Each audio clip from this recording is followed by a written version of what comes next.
there's probably multiple key takeaways.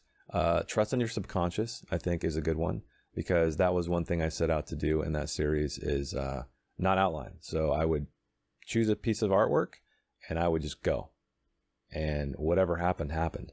And that's one thing I'm kind of jealous of, is I'm trying to capture that in my long form content, because not every story is I'm happy with, but there's some in there where I'm like, man, that came out of nowhere. And obviously I was inspired by the artwork. So hats off to all the artists out there who inspired me. You know, it wasn't like I just made this stuff up. Like, their imagery is what really drove me to that finish line. But yeah, trust your subconscious.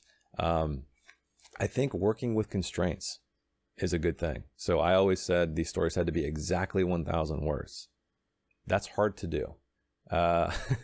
Because you have to not only, come up with a premise, you have to follow that premise through, and you have to have a conclusion of some kind, and in exactly 1,000 words. And so you have all these things working against you, not only the narrative itself and developing characters and the story, but the word count. So you're like, so if you get to like 999 words and you're like, I'm not done yet, you have to solve that. And so one thing I think, I know I keep going about takeaways, but another takeaway would be I kind of developed a intuition on when I needed to start turning the story.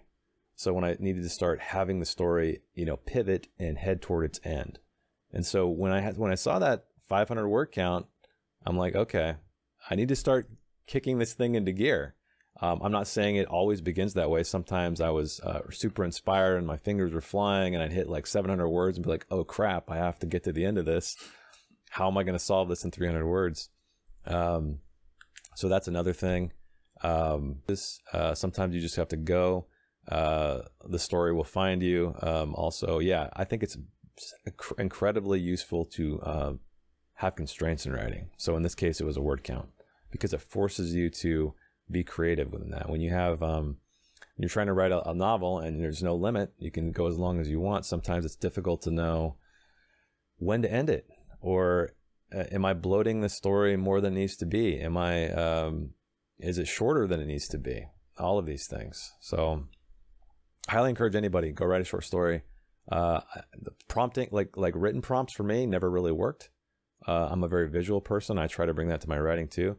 And so I've always loved concept art and illustration. And so that's what I would use. And I encourage anybody to try it out there. Get a piece of artwork you admire, or randomly choose one and just try to write a scene, try to write a little story.